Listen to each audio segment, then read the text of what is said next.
What's going on, boys and girls? What's up, world? Austin John Plays here, and today we're going to be talking about the post-game of Pokemon Let's Go Pikachu and Let's Go Eevee.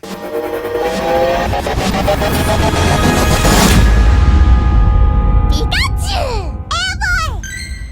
Last night, Polygon had reported that there is going to be a specific post-game feature in Pokemon Let's Go Pikachu and Let's Go Eevee that we have not seen in any previous Pokemon title before. And this morning, I'm recording this at 10 a.m. on the 18th, and I'm probably posting this maybe hour and a half later, you know, editing and stuff. The Pokemon YouTube channel has disclosed their new trailer for becoming a Pokemon Master. So after you complete the game in the Elite Four and whatever else that's included with that, there's going to be a post-game that requires you to travel around the entire world and you can find Pokemon Masters. Each of these are going to have one Pokemon. They're called the Master Trainers. And we could see Farfetch, Executor, Dragonite, Dugtrio, Magikarp, Pikachu, Charizard, Gengar, Jolteon, Kangaskhan, Omanyte, and Tentacruel. First thing to note is that all of them have a red outfit, so they're all gonna stand out a little bit. They probably only appear at post-game, just because having 151 of these guys scattered all throughout the world would be a little much. Something else to note is that each of them looks to be in a very different environment. Like if we look at the Jolteon one, that looks like it's at a Pokemon Center or something in front of a PC. The Magikarp one looks like I want to say it's also at a Pokemon Center. You know what would be great? If it was at the Pokemon Center right before Mount Moon. In the original games, you got to go buy a Magikarp for $500. I think that'd be great. The Dragonite looks like it's in a house. The Dugtrio looks like it's going to be in a mountain somewhere. The Pikachu looks like it's in a forest, probably Viridian Forest right at the beginning of the game. The Gengar appears to be hiding behind a Pokemon Mart, maybe next to the, what's the name of the place?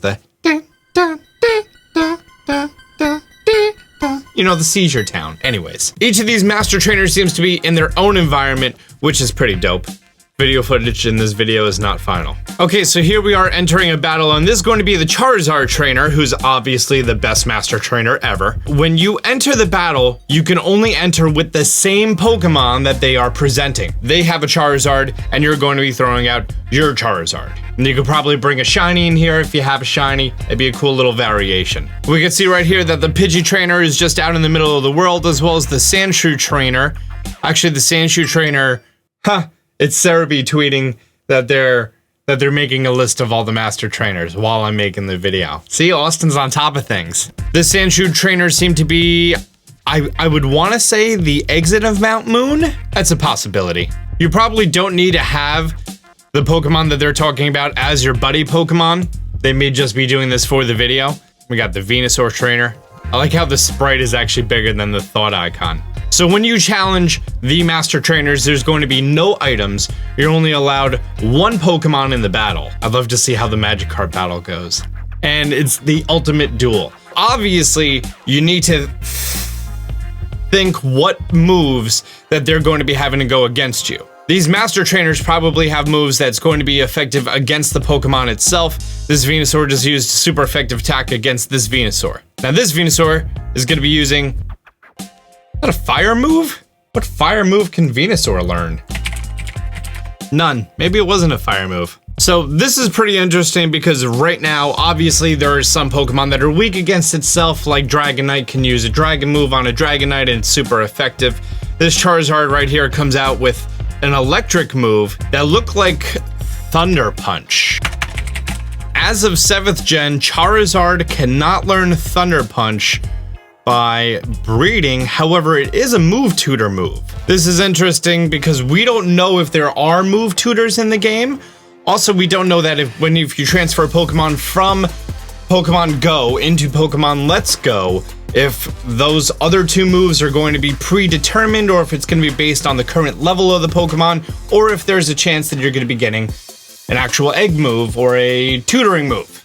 In which case, that'd be dope and a great way to exploit this. Like Gyarados over here uses Thunderbolt. Gyarados can learn Thunderbolt regularly by TM, I believe. Yeah, he can learn both Thunderbolt and Thunder. We actually don't even have TMs confirmed for the game. I would assume that they're in there, but of course you should never assume. Pinsir doing Rock Throw, Rock Slide. So it learns Rock Slide by TM. And it actually learns Rock Throw as an event from first gen. That's pretty interesting. They're going to be using unexpected attacks that are obviously going to be super effective against the Pokemon. Like here we just got Kabutops using Mega or Giga Drain, and the challenge is going to be you need to come up with these moves that are going to be super effective against the Pokemon that you're going to be battling. Obviously, there's a lot of things not put here in the details as far as we've seen a lot of these Pokemon being level 75 and your Pokemon also being level 75. That doesn't let us know if your Pokemon is going to be auto-leveled. Can you claim every title? And Nurse Joy over here is going to be like, hi, Venusaur Master. So yeah, that's going to be the challenge for the post-game of Pokemon Let's Go Pikachu and Let's Go Eevee. I think it's a fantastic twist. Like something really genuine and unique to this game because it's not going to be a challenge to get them all.